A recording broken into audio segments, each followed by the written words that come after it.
So for me, this like a little memory test game, but for y'all, it's like awakened knowledge for y'all. So I just want to give y'all a quick little concept of the African gods. Not all of them, but some of different ones.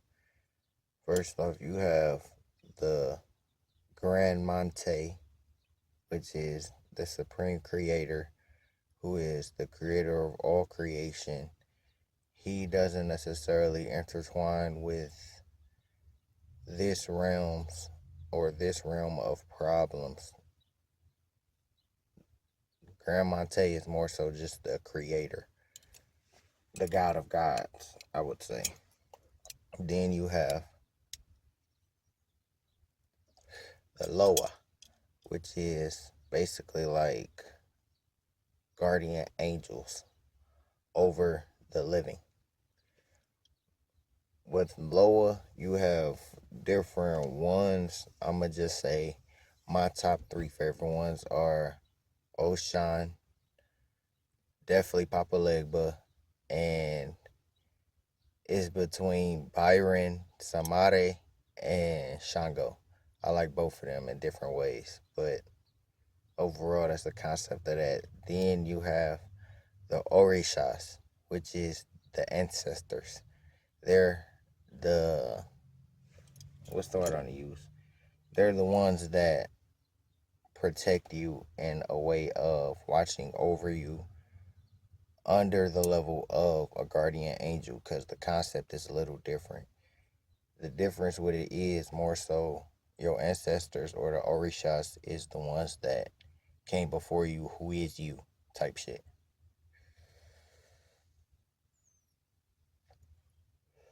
So those spirits are around you as like your first line of defense, or your, yeah, pretty much like your second. I don't know. I'm not a sports guy, so I can't really give you a concept of that. But overall, that's some of it. Then you have other African gods, such as someone y'all may know but have a wrong idea of, is Dambella, who is another god that they use in Chucky movies, but they portray him as some evil voodoo thing that helps put that, you know the concept of what they change him to from their mind frame.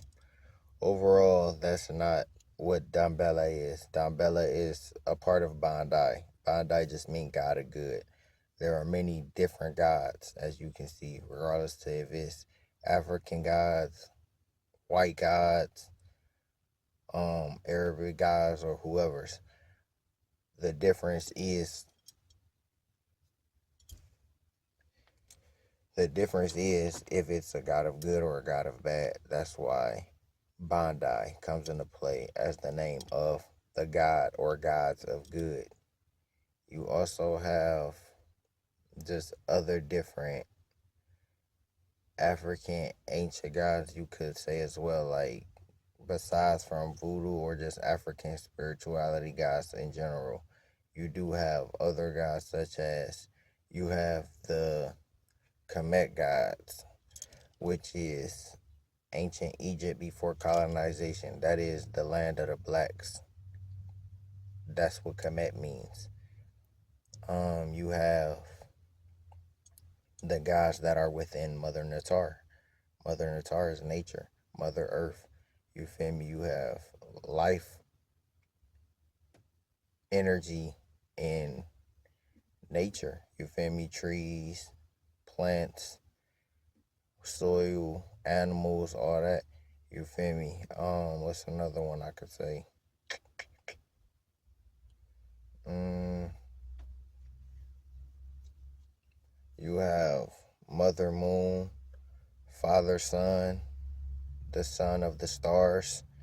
You feel me? There's so many different things. I just want to awaken your mind a little bit and test my skills and my knowledge a little bit. So you feel me?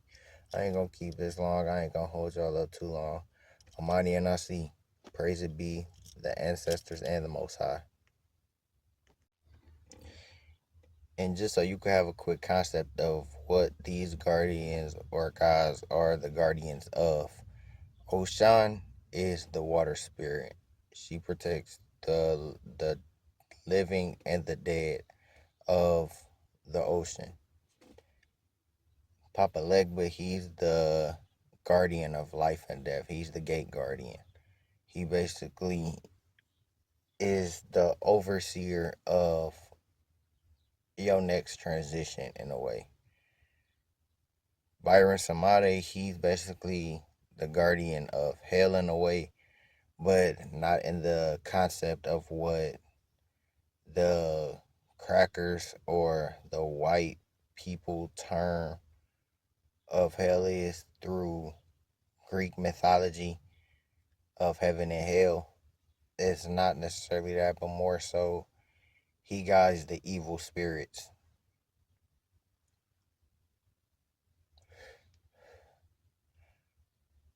to hellish in a way a hellish death or a hellish transition.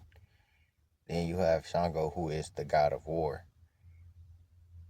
He is basically who is celebrated through New Year's overall, because when we release the gun of our fallen soldiers, comrades, or whatever the concept is for you specifically, that's basically overall what is being celebrated through his concept for us.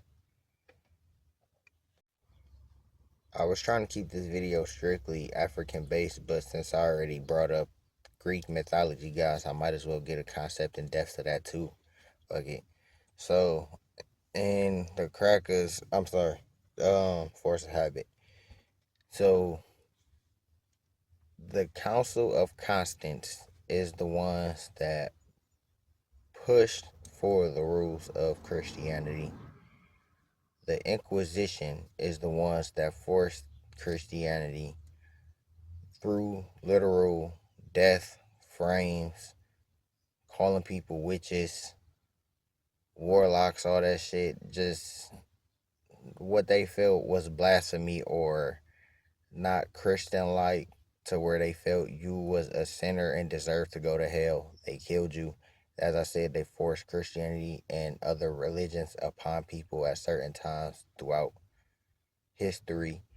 But other than those two, I want to say Caesar Bulgaria is the concept, or shit, not even the concept, the face of who Jesus is. So yeah, there you go with that. And for the record, Jesus is stolen from a lot of different concepts. The sun god of Ra, Greek mythology gods, because Christianity isn't necessarily based on Greek mythology specifically, because it was a lot of dark themes in Greek mythology, which is why they just transitioned it but took different concepts of it. So it's different gods that they stole Jesus' image from, but the black concept was sun god of Ra. Jesus himself was a African god as well, being a creation from them. I mean, from us, that they stole concept and just whitewash for real. You feel me? The instead of Mother Mary, it was Mother Madonna. Before her, it was I think it was Heru, which is an African god or a African Kemet god. And you feel me? It's so much stuff, but like I said, Jesus is stolen from a bunch of different concepts overall. But Caesar Bulgaria is where they got his face from. But yeah, it's man.